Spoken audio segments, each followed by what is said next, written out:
Welcome to the Pixel Pitch Podcast, where one of us pitches a game to the group we all need to play in a year supplied to us from the non-pro computer. I am your host, Al. I am joined by Kit. Hello. And Philana. Hi there.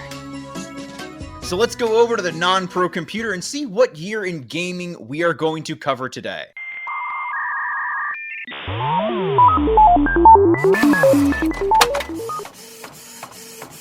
It's the year of 1998. I mean, there can't be been that much that was released in 1998, right? Just 1 year in gaming. There's so much. No. Dude, there is so much.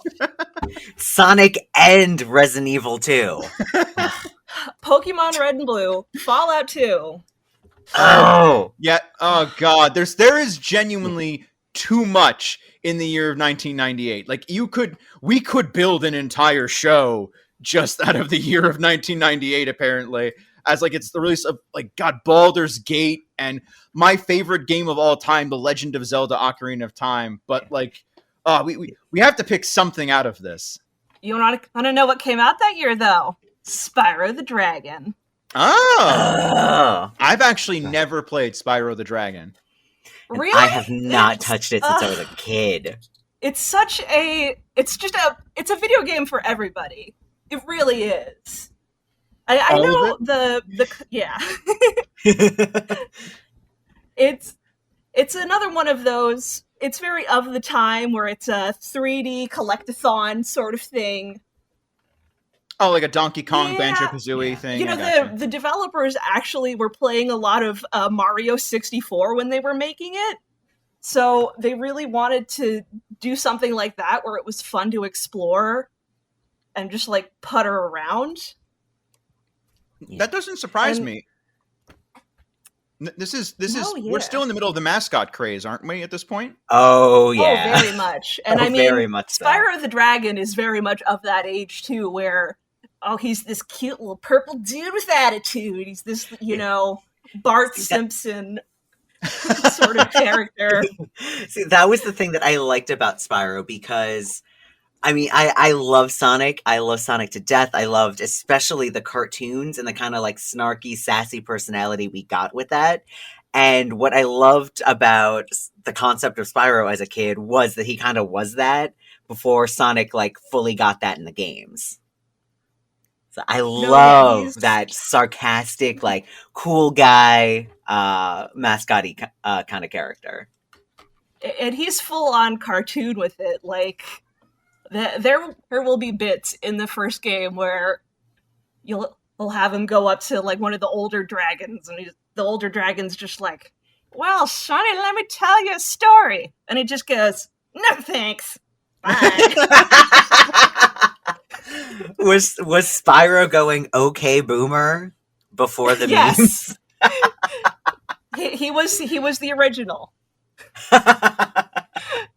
And of course he has those idle animations where he just sits down and swifts back his back spikes like it's a mohawk. Yeah. Oh my God. To be fair, Sonic did do that first, but that's one of those things I wish more gaming characters did that kind of idle animation. Give me attitude, develop your character, That was one of the big things about Sonic, was the idle animation where he would look at you on the screen impatiently. So it's this development or evolution rather of that concept. Yeah.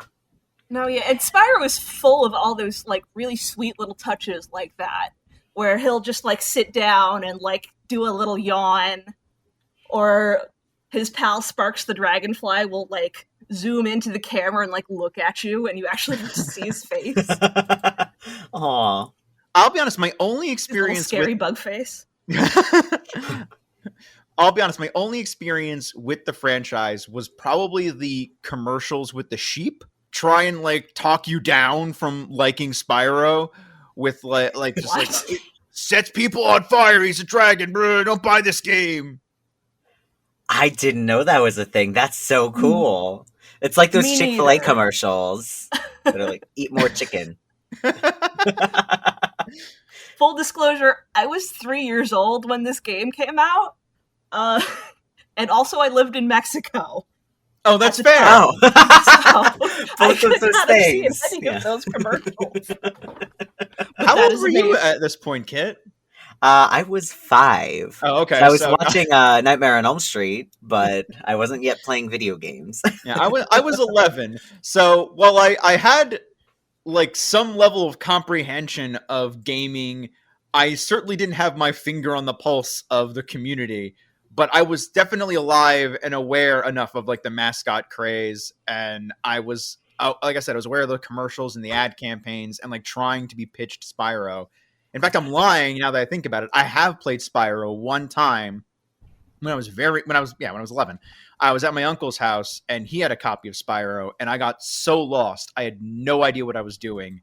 I was just kind of walking around, and like I couldn't get myself out of, I guess it was the hub world at the I just didn't understand there was a game beyond this. Oh no, you didn't go in any of the portals? No, I didn't know that was a thing. I was very confused. I was a child in my Aw. defense. But I think that's fair. And I love the fact that the thing that stuck with you was a commercial, because you absolutely were the age that every gaming company was really pushing to nail. Like, you were the one they were going for. Oh yeah, like Crash was doing yeah. that. Was doing that thing of like with the megaphone, talking outside of the Nintendo headquarters and being like, Yeah. well, you know, what can Mario do about so and so? Like that goofy guy in the costume. It was memorable. You remembered it. See, and the thing is, people wonder how I grew up being so anti-Nintendo. That's how. Yeah. Yeah. I loved Sonic. Oh, yeah, I there loved was a Crash. huge rivalry there. Yeah, it's funny that you say that you played it with your uncle. It's very much one of those games where it's like, oh yeah, I played it at so-and-so's house. I didn't have it as a kid, but I played it a bunch whenever I would go over to my cousin's house. And now, my cousins, keep in mind, they're all younger than me. They were all born way past when this game came out. They were still playing it like 10 years after it came out. And we'd all gather around this ancient TV. There's like 5 of us, ages like 6 and like 15. And just everybody's sitting there watching each other play Spyro. Those were the days. Man, that is so cool in its own way. I gotta say. It really is. It's one of those games where really anybody can play it.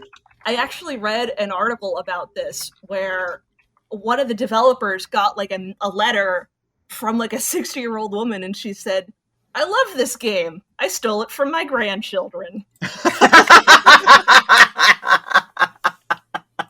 You go, Grandma. Like, yes. Like, it was right around this time where the demographics for the PlayStation and at the time were mostly for older audiences, and then they were directly competing with the Nintendo 64, which was, mostly for kids. So right around this time is when they switched to, oh boy, we got to start making all ages and kid-friendly content. And that's sort of actually where Spyro came about, was Insomniac Games. They had previously made a Doom clone for the PlayStation, and it was like critically well received, but nobody played it. And they were like really close to complete bankruptcy for making this failed game. And they were like, okay, we got to make something. Okay, cute little purple family friendly title. And bam, Spyro the Dragon. And it's actually really amazing the team that they had for this. They had they hired a NASA engineer to figure out the control scheme of this little dragon flying around. And like the camera controls and all of that.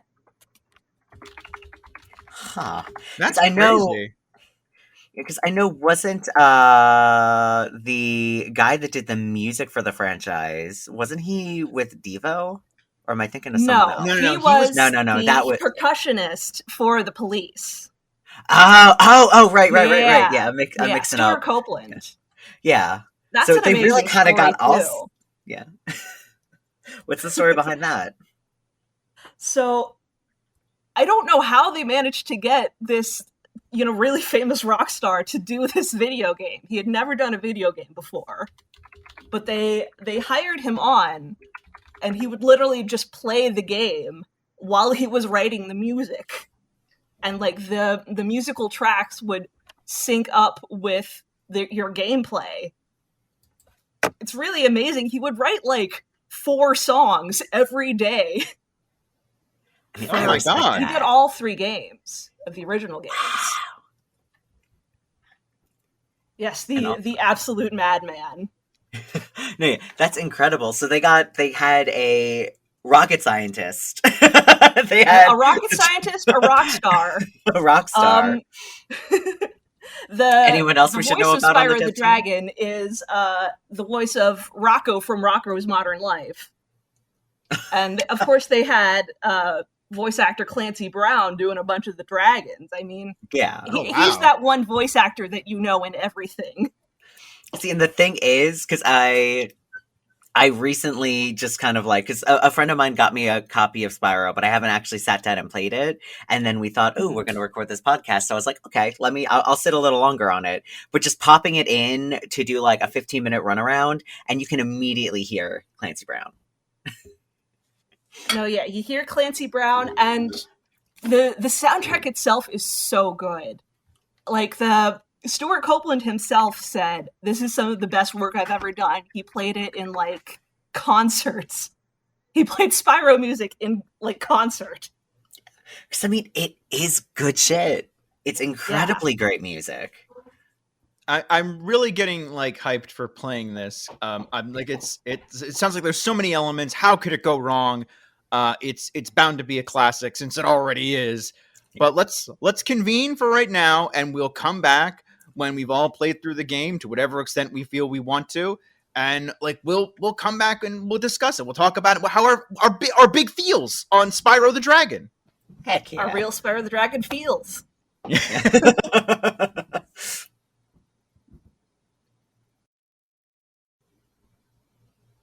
So, full disclosure, Kit and I did not play the original Spyro the Dragon. We actually touched the Spyro Reignited trilogy and played the game that way. I did bust out a copy of the original Spyro that I recently got from a friend. But yeah, I did start to finish. I ended up playing it through the Reignited trilogy. Which I'm a purist. What can I say? So I can't imagine like they would overhaul the game completely, although maybe they did, I don't know. But it was like such an experience to play through. And if the original game is half of what I played, then it's fantastic.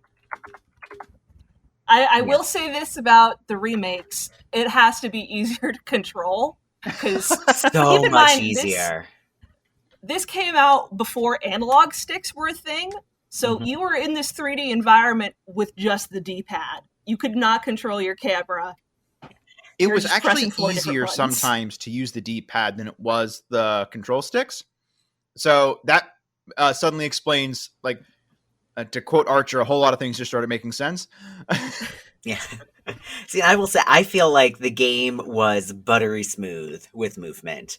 I felt, no matter what I was doing, what I was hitting, it felt so rewarding and exactly what I was trying to do. One thing that I definitely can say is that I felt like there was some nerfing done to the, like, floating distance compared to the OG game, because like there were things that I was doing in the first few levels of the original game that I tried to do in the Reignited trilogy, but I got kind of frustrated because I was like, I couldn't get the angle right or anything, and I think it just was because they changed it and changed different gameplay things. Like the charge attack is so much more fun and a lot more aggressive, and so that kind of like counteracted that. There was a lot of times where they, even though it overall base was almost like a beat for beat remix, there was those slight differences in, like, there were places they wanted you to charge and then jump and fly, as opposed to in the old one it was easier to just have you fly. Yeah, I noticed that too, it does actually. look like that was the case. Although there was a lot of that in the original, where, you know, you would have the turbocharge too, where you would use that to like get really high jumps. It's weird though. I have the exact same experience where there were just times where, for whatever reason, I couldn't make that jump. Or it was just a little off. I had to get the angle just right. And that was when the D-pad came in the most handy. Because then I could correct my angle a lot better. And that's when I just started playing with the D-pad as default, because it just felt smoother in its own weird way. Even though the game itself was completely smooth and there were no problems with it, it was still something that just, like, it was a nice little addition to help me with aiming what I wanted to do. And it's a minor greeble in the entirety of the game. And there are a couple of the ones I'll bring up as we continue to talk about it. But that does strike me as like one of those weird things where, like, I remember doing jumps over and over and over again. Like, oh, those gems are right over there. I want to get to them so bad. And the good thing I will say about that, though, is the game made me want to get those gems, though. I died over and over. The best part about Spyro is just, it makes you really love the collectathon aspect of it. Like, there are some games where it's like, oh, I have to get all of the things. Spyro makes it so fun and so easy. Like, I did not mind failing over and over again, because I knew eventually I was going to get it. And it was actually really fun pushing myself to figure out how to get there. And I'm not a collectathon person, really, which is interesting for me, because I don't play a lot of those games. I'm not a big fan of those types of games. But immediately sitting down with Spyro, I had to, and it felt so satisfying. I went and got every gem in every level except for like one, where like it was all about boosting and doing the jumps. Although it was very like complicated and whatever. I got frustrated and had to stop. But even though that was like somewhere in the middle of the game, like I didn't stop doing it with every other level. Even though I no longer was going to get 100% completion, I didn't care. I just still wanted to get all the gems. Yeah, it's just a good time. And I think that's a testament to great game design. And even though, because the game itself, it's not the most robust. It doesn't have the deepest lore or the biggest plot. It is a lot of just kind of run around, attack stuff, do things. But it's so charming and fun being in that world that, like, you know, I don't mind. I will sit here for a couple of hours and just get all these diamonds and know that, like, I'm not accomplishing much at the end of the day, but by God, it's fun. And it's gorgeous. I mean, it's stunning. Dreamweavers is amazing. It looks so good. Yes, the design is so good. And yeah, honestly, the OG version holds up, I think. I've looked at other like 1998 games. I mean, like Tomb Raider 3, the graphics do not hold up. Yeah. But Spyro it's stylized in such a way where it's just so nice to look at, even with all of the like bare polygons. I mean, there's even one level where the Norks will hide in little tents, and when you blast the tent open, they show you their little butts, and you know what? Yes! It's charming. Yes. It's so charming. I love the little Nork butts. And I will say, as much as I do love the OG one, getting to see the remaster, it is a lot like being an artist as a child and then redrawing stuff when you're older. Because the way that I remembered seeing the game when I was younger, I kind of filled in a lot more with my imagination. So seeing it like a couple of months ago, when I first kind of like popped it on, I was like, oh, this is so much more empty than I remembered it being. Especially like thinking to like Sonic Adventure and Adventure 2, I felt like there was a lot more going on there. Though 2 did come out later. And it felt like, because I built up so much more with my imagination, that Spyro was empty. And then playing the Reignited trilogy felt like kind of the imagination that I put on the game perfectly like visualized. Like it was exactly the way that me as a kid kind of spiced it up in my head. Oh, it's the game you remember playing, not the game you actually played. Yeah. Yeah. Pretty much, yeah. Although I do have a couple quibbles with that, where it's kind of like reading a book and then watching the movie of the book. You filled in some of the details and you're like, oh wait, that's not right. That's not how Percy Jackson looks. Listen, there was a lot that was wrong with Percy Jackson. We don't need to dwell on how it looked like him. But so then, what kind of grievances? Oh, all right. I will say a lot of it is really gorgeous. Like all of the redesigns that they did to the individual dragons that you free, stunning. Amazing. Like all of them have like new personalities. Amazing. They all have like little clothes. Amazing. They're all And, themed like, too. Each one of them is specific to the world they're in.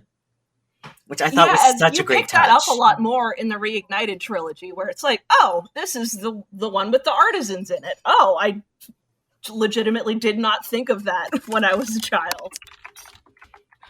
But it's also they've gotten rid of some of the very pastel tones that were in the original that gave it this very dreamy storybook sort of feel.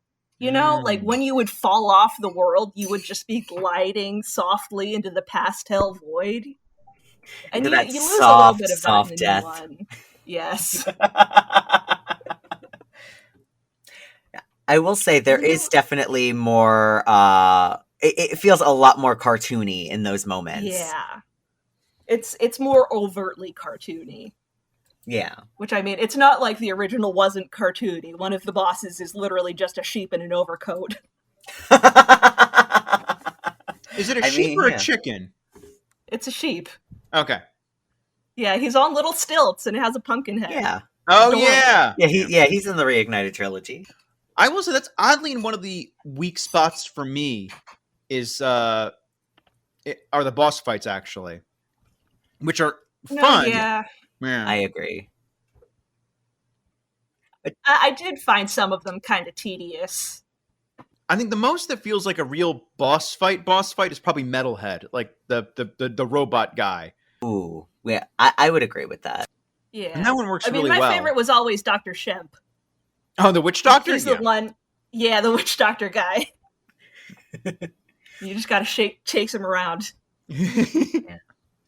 But it's interesting, though, because the last guy we fight is Nasty Nork, obviously, the leader of the Norks, I think. I think Orcs is trademarked. I'm not sure. Don't quote me on that. But I mean, we all know what he's supposed to be. Yeah. Like, essentially, Nork comes in, turns all the dragons to gemstones or whatever, and Spyro's mission is like, I gotta go free everybody and then go beat up Nasty Nork. And like, it's a very simple plot. But it all ends when we fight Nork at the end of the game. And I want to like it more than I do because it's well thought out. It's a very well balanced experience, but it's chasing a couple of the egg hunters down, then chasing him down. And like, it's kind of sort of a boss fight, but I guess it's like, it'd be weird to change it in the last 5 minutes of the game into a completely different experience. But when I think boss fight, I think like boss fight. I'm going to get in there and like, I'm going to fight this dude. And again, Metalhead seems the only one that's close to that. And even then that's stretching it. But like, I don't know if that's just a personal hang up. Did you guys have that experience with the finale or is that just me? Well, I would agree. always have somebody else fight my boss fights for me. I'm going to be real honest with you. And that's fair. How old were you when you typically played it back in the day? Unless you mean like nowadays when you revisited it, you like handed the controller to your boyfriend and were like, no, I'm not doing this. I've committed this long. No. I would actually have my cousin, who's like a good 6 years younger than me, do it. I was like 13, I think. And he was like 9. And he would always get the boss fights for me and do the egg thieves. Those friggin' egg thieves. The little nya haunts my soul. God. I hated them in the original games. Like, and that's again, like I only really dealt with the first like 1 or 2, and it seemed about on par. But I don't know if it was kid goggles or if they did like make them easier, but they felt so much easier in the Reignited trilogy. And maybe it's because I'm older and I can manage my anger better than when I was like 7 playing it. Probably that. But yeah, I just love to hate them. Yeah. But I agree. The boss battles, like, I want to love them, but the thing is they're not anything spectacular because it does kind of feel like the same formula over and over again. And even with Nasty Nork, like, especially as an adult, finally getting to the end of this game, I was kind of hoping that something was going to be at least a little different, something refreshing, something to kind of like be a combo breaker at the end of the game. But then when I realized that like, nah, this is kind of like a beat for beat remake, probably wasn't going to get that. So I wasn't like disappointed. I still just wish that like we could have gotten a little something more. Yeah, I will say that in the sequels, all of that is much improved. Okay. Really? Yeah, I'd say the second Spyro game, Ripto's Rage, that's truly the Spyro denouement. That is the Spyro game. Yeah. Well, now I'm interested to Alright. play that eventually, but Yeah, damn. Yeah. but I will want to also say after finally listening to the music or the tracks from Spyro, having played through it, wow, that's really good. Like they got the guy to come back to do the Reignited trilogy from the Police, and it's stunning. Like it's a jam, it's a beat, it's a bop. It's all really good. Now, I assume you played with the modern music, right? The remake Yeah. music? Yeah, I played with the modern music on it. Yeah, because I did too. Because the old stuff is charming and it is nostalgic. And I've heard a lot of people complain about like, oh, but you know, you should play it with old music because that's a better experience. But the new stuff is great in its own right too. Like they're fantastic updated remixes. Yeah, And I think you can like both. And absolutely. you gotta understand, like, Stuart Copeland loves this game. And it Yeah. shows in his music. And it's kind of crazy. Apparently his kid grew up playing Spyro, and now he works at Insomniac Games. What? Wow. Yeah, right? And that is in the family. Spyro's in your blood. Man, that's so cool. Man, like it's I know we're just sitting here, we're just going over and over about like how much we loved this and how like, but it was such a satisfying experience. I can't really stress this enough about how enjoyable it really was. It was a game for all ages. If Sony back in the day was trying to reach those goals, they knocked it out of the park. It's you go in, it's a classic platformer in its own right. Again, for a person who doesn't like collecting things, to feel compelled and having fun while doing it, seeing all the nooks and crannies, firing the rockets off, or discovering the nooks and crannies of the pub world. It was so satisfying. Even though I didn't complete it, I didn't care. It was just so much fun. I will say the only other thing that I did leave off were the flying levels, which I played the first one of and immediately was like, I'm out, fam. I don't need to do this. Yeah, I do agree. No, I couldn't do any of them. I'm going to be honest. I could not do any of them. I love this game, but as soon as it goes to like airplane controls, it's just like, oh, am I going up? No, I'm going down. Oh, I'm going all the way down. Oh, never mind. Yeah, something I will give it credit for is that I am a big fan of games that are willing to take risks and kind of put in a segment that is a palate cleanser. And so I conceptually really love those for it. Like the first one on the first level, I was into it. The one on the second, in the second hub world, I was like, oh, and I skipped it. Then on the third world, I was like, okay, no, I'm kind of into this again. So for me, I feel like I understand its place of kind of like breaking up the monotony within each world, but I feel like if it was just like 2 or 3 throughout the whole game, so that it's a little something to kind of break things up, but not overwhelming for people that just see it and your eyes glass over and you're like, I don't need this one. I think that could have helped a lot. Yeah, but I also understand why they wanted to put it in. Like, he's a dragon, you want to fly, and it makes perfect sense. It sucks that there it's kind of the some weakest people part. that absolutely love the flying levels, though. Like, they will just spend hours and hours on them. Like, I know my boyfriend just loves playing those speedway levels.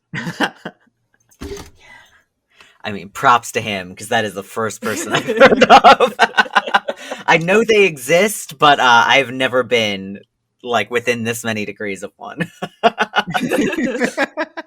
It's again, we definitely need those moments to break things up. It's it's absolutely understandable. I'm sure it has its lovers, like you just said. Your boyfriend's really a big fan of it. But like, I'm trying to think of like, I'm racking my brain besides that for anything else that I could think of that doesn't quite mesh as well. And I think that the flying levels are just evidence of growing pains. They're like trying to figure themselves out and come up with a game from scratch. And you're going to have a couple, not everything can be a zinger. So some ideas are just going to fall a little bit flatter than others. And I'm sure other ideas were just completely left on the wayside. We're actually completely ignoring this, but I love the dragonfly. I think that's a really cool mechanic. Oh, absolutely. Fantastic character, Yeah, they just got rid of any sort of HUD. It's just, you just have a little friend who's your health meter. And it's adorable. You just have a friend. And I love that it is something that the other dragons comment on, and they're like, no, you know, she'll take care of you. She's here for you. And it is just like this whole little guardian angel thing. Like, it's such a wholesome, lovely little thing thrown in there. And it feeds into the Toot era, as it were. Because you gain health back by, like, you know, she eats like bugs that are around the levels. So it's just you really kill fun some little like innocent sheeps, and then the sheep turns into a butterfly, and then the butterfly feeds the dragonfly. It's perfect logic. It's just so satisfying. It's fun. See, and I think it's like, again, this goes back to a previous point, but just it's a game that I have, you know, and probably will continue to do in the future. I have just opened it up and just run around in circles for a little bit, like attacking sheep and like beating up Norks, not necessarily doing anything story related, like, because I already 100%ed the file, but just running around in circles because it feels so good. And it just has that, even though, again, I only played it a bit as a kid, it just has that cozy nostalgia, like 90s feeling to it. And the level design is just so good, where it's just so good. It's layered. You have to fly around. There are like little tricky bits where it's hidden, and you have to like start flying blind around a cliff to find the little secret gems. It's so nice. Yeah. For lack of a term, they just don't quite make them like this, like they used to. Like, I can't imagine a game now that's just like, fly blind, just go off the cliff and just see what happens. Yeah, that doesn't stop me from still trying. Yeah, even though I know it's not going to work. But and especially after this, and it being such a faithful recreation where it had those things in, it's going to be another year of me being like, no, it's going to happen. And we touched on this a little bit, but I definitely want to bring up how each world definitely has an identity all its own. And I think the platforming and the style and the aesthetics all reflect that. I loved Dreamweavers. I think I went over that a little bit, where it's a fun, magical kind of setting. The weird magical mechanics that were in there. The enemies were also kind of cool because they would change depending on who was hitting them with a spell or whatever. It was just it was really cool. Did you guys have like a favorite level that you like? Oh, I attached strongly to this one. Oh, I really loved Cliff Town. That's the one where it has these really big ladies with the soup pots, and they have these little guys around them, and they just urge the little guys to go get you. Yep. Before they attack you themselves. That actually would probably be my choice, just because, and especially with how they were done in the remaster, it was just so cute, and like the little nuance to each movement, and the way the little ones were like, I don't want to do anything, but then they get beat with the spoon, and then they'd be like, okay, fine, and charge you. It's just, there's so much flavor there. I love it. There's so much flavor in just all of it. And I mean, there are little touches of like, oh, you can set a cactus on fire, or you can headbutt a little pole and make it go. It's just all those little details like that, where it doesn't serve any gameplay purpose. It's just fun. And I do want to shout out, I love bog kind of levels. I love that kind of like grungy marsh kind of look. So I did really like Beastmakers too. Just like purely aesthetic. That one was beautiful. I loved it. Yeah. So I feel like it's pretty obvious, like what our feelings are on this. That we all just really, really loved the game, but despite some very minor greebles about we're a little dissatisfied with. But overall, I think this has just been a positive experience for us. If it's a classic for a reason. There's a reason why they remade it, and there's a reason why so much love and attention went into it as well, and why it was so coveted and so well loved. And I think. You guys can share your opinions as well. Please do. But I think it definitely holds up. It's really, really good. Yeah. I think any game that you can make with very small quality of life updates, but essentially make a beat for beat remaster, just essentially update the graphics, but otherwise keep it the same and still have it be beloved. I think that shows a true classic. Very few things you could grab from 1998 and remake it exactly the same with just better graphics and some updated controls. So yeah, we may put that to the test later. I absolutely agree, though. Going back, now as a fully grown adult playing this game, it was so fun. I just loved every bit of it. And honestly, I'm ready to hop in there with some Ripto's Rage. If it has better boss battles, I'm in. You got me. Ripto's Rage has better everything. I'm going to be honest with you all. And that says a lot, though, because since we were both so taken and so we fell in love with this game essentially. To say oh no, the second one's way better. It's what? It gets better than that. What's the craziest part of that, though, is that because Spyro the Dragon, the first one, was so good, Sony Interactive said, okay, that's great, make another one by Christmas. And they did. And it was better? Yeah, they made 3 games in 4 years. Good God. One after the other, yeah. Yeah. And they were so good. Damn. Oof. That is truly incredible. I think we're going to probably stick with this year, though, for our upcoming episodes. Kit, I don't know what game you might be wanting to bring to the table. Listen, that is a hard sell on 2 opposite directions, because I love Sonic Adventure, but I love Resident Evil 2. And Duke Nukem, a Duke Nukem game, I think came out that year as well. So I got some things to ponder. Yeah, I would say any of those you could pick, and I would be down for. I have heard tale and legend of Big the Cat, and I'm ready to go some frog fishing. Let's do this. Oh my gosh, the frog fishing. I'll be very upfront, though. If it came down to either being able to talk about Sonic Adventure or Sonic Adventure 2, I could only have one, I think I'd have to pass on Sonic Adventure to talk about 2. Because that game, everything great and memeable about Sonic Adventure, 2 just does better. And is even more memeable, so I'll think about it. But I will keep it. Yeah. One of those 3 is important. Yeah, one of those 3 we're probably going to come back with on our next episode of the Pixel Pitch podcast. I hope all of you had fun, and I hope you at home had fun as well. Thank you both for coming in. Of course. Thank you so for being much. here. Yeah. Thank you for joining us, audience. And we'll catch you next time. Good night, everybody. Night. Bye-bye. This has been a non-productive media presentation. Executive producer Frank Hablawi. This program and many others like it on the Non-Productive Network is distributed under a Creative Commons Attribution Non-Commercial No Derivatives license. Please share it, but ask before trying to change it or sell it. For more information, visit Non-Productive.com.